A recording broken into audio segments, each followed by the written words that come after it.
Good evening and welcome. We are living in a time of unprecedented global tension, and nowhere is that more apparent than in the Middle East. From oil bans and missile strikes to shifting alliances and the specter of war, the region is a tinderbox.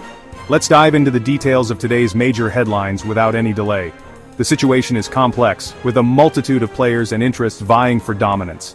We'll break down the key events, analyze their potential consequences, and try to make sense of it all. This is a story that's still being written, and the stakes couldn't be higher. So stay with us as we navigate the latest developments in this rapidly evolving situation. Yemen's government has made a bold move, announcing a complete ban on the import of American crude oil. This decision, set to take effect on May 17th, represents a significant escalation in tensions between the two nations. Yemen's government cites ongoing U.S. military actions in the region as the primary reason for the ban.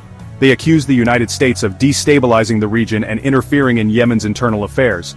This ban has the potential to send shockwaves through the global energy market.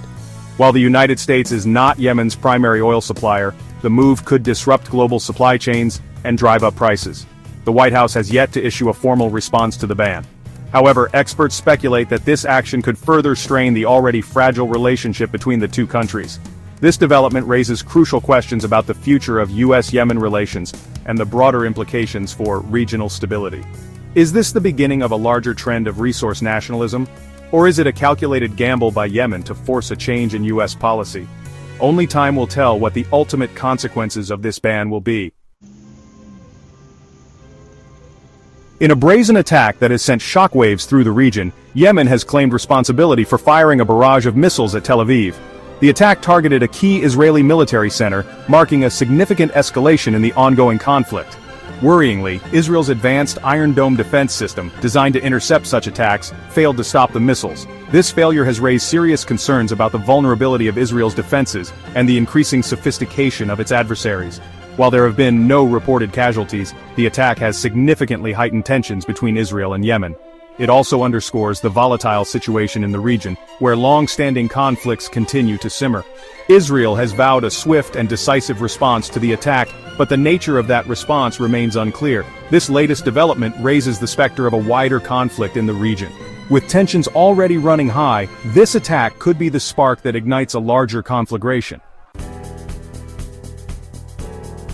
In a move that has surprised many, the United States has begun withdrawing its military forces from Syria's strategically important Al Omar oil fields. This withdrawal marks a significant shift in U.S. policy in the region. The Pentagon has been tight-lipped about the reasons behind the withdrawal, stating only that it is part of a broader strategic realignment. However, some analysts believe that it reflects a diminishing U.S. appetite for involvement in costly and protracted conflicts in the Middle East. Others speculate that the withdrawal is a concession to Russia, which has been steadily increasing its influence in Syria. Whatever the reason, the withdrawal has created a power vacuum in a region already rife with instability. It remains to be seen who will fill that vacuum and what the consequences will be for the Syrian people, who have already endured years of brutal conflict. Chapter 4. Israel. Arms Druze warns Damascus. Turkey remains silent. Israel has confirmed its logistical support to Druze communities in southern Syria, providing them with weapons and supplies. This move comes amidst escalating tensions between Israel and Syria and has been seen as a direct challenge to the Assad regime. Adding fuel to the fire, Israel has issued a stern warning to Damascus, vowing to retaliate against any attacks originating from Syrian territory. The warning comes after a series of cross-border incidents and has raised fears of a wider conflict. Meanwhile, Turkey, a key player in the Syrian conflict, has remained conspicuously silent on the matter. This silence has fueled speculation about Turkey's stance and its potential role in the escalating crisis. The situation is further complicated by the presence of various armed groups operating in southern Syria, including Iranian-backed militias and remnants of ISIS. With so many actors with conflicting interests, the situation in southern Syria remains highly volatile and unpredictable. Chapter 5. Immortal Regiment marches again. A powerful symbol returns to Washington. After a 6-year hiatus, the Immortal Regiment March has returned to the streets of Washington, D.C. This deeply symbolic event commemorates the Soviet Union's victory in World War II and honors the memory of those who fought and died in the conflict. Thousands of people, many carrying portraits of family members who fought in the war, marched through the streets of the U.S. Capitol. The event drew participants from across the United States and beyond, united in their remembrance and respect for the sacrifices of the past. The The return of the march to Washington comes at a time of heightened tensions between Russia and the West. Some see the event as a powerful reminder of the shared history and sacrifices that once united these nations. Others view it as a provocative display of Russian patriotism at a time when relations are strained. Whatever one's perspective, the return of the Immortal Regiment March to Washington is a significant event that speaks to the enduring legacy of World War II and its continuing resonance in the present day. Chapter 6. Erdogan speaks, Israel acts. A calculated response or a dangerous escalation. Turkish President Recep Tayyip Erdogan has issued a stark warning about the situation in Syria, condemning the actions of certain actors and hinting at potential Turkish intervention. While he did not mention Israel by name, his words were widely interpreted as a veiled threat.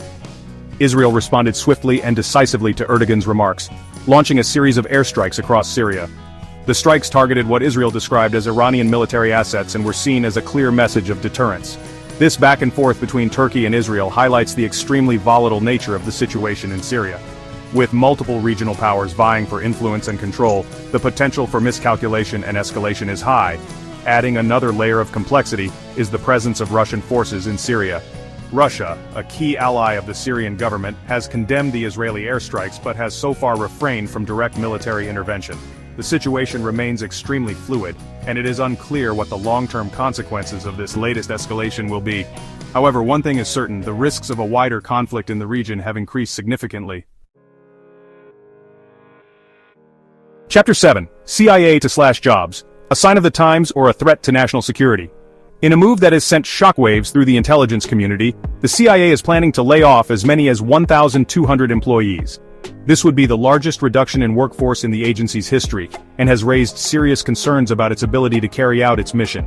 The planned layoffs are part of a larger trend of downsizing in the intelligence community, as the United States shifts its focus away from counterterrorism and towards great power competition. However, critics argue that these cuts are short-sighted and could leave the United States vulnerable to new and emerging threats. They point to the increasingly complex and dangerous global landscape, with rising tensions between the United States and China, Russia, and other adversaries. The CIA has defended the layoffs, arguing that they are necessary to modernize the agency and adapt to the changing security environment. However, many within the intelligence community remain unconvinced, warning that these cuts could have serious consequences for national security. The BRICS nations, Brazil, Russia, India, China, and South Africa, are rapidly emerging as a powerful force on the global stage.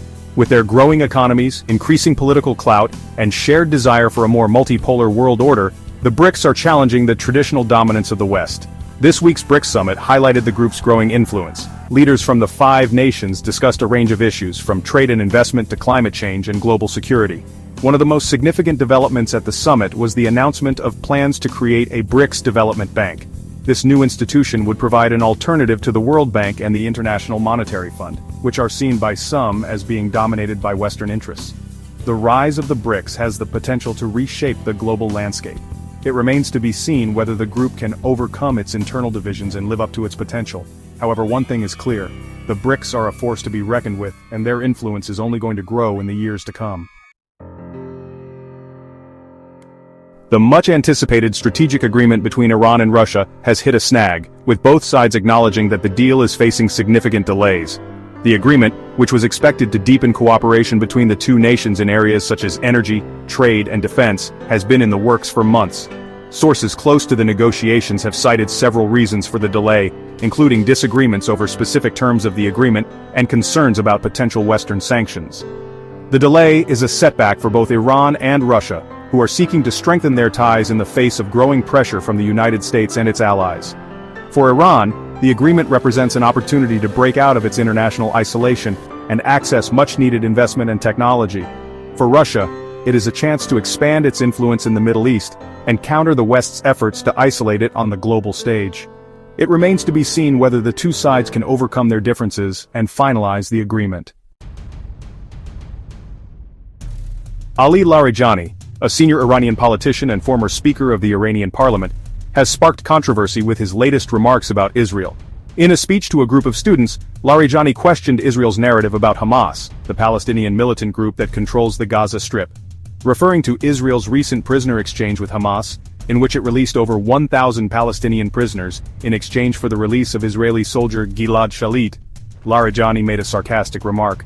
If Hamas was truly destroyed, as Israel claims, Larijani asked, then who were the prisoners you exchanged? Jinn.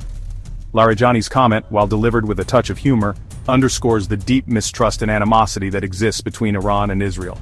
It also highlights the complex and often contradictory narratives that surround the Israeli-Palestinian conflict. While some may dismiss Larijani's remarks as mere rhetoric, they offer a glimpse into the deep-seated resentment that fuels the conflict in the Middle East. As we've seen tonight, the situation in the Middle East is incredibly fluid and unpredictable. The convergence of these events, from Yemen's oil ban and the missile strike on Tel Aviv, to the U.S. withdrawal from Syria and the escalating tensions between Israel and its neighbors, paints a deeply worrying picture. The stakes are incredibly high and the potential for miscalculation and escalation is very real. The international community must work together to de-escalate tensions and find a path towards peace. We'll continue to follow these stories closely and bring you the latest developments as they happen. Thank you for watching.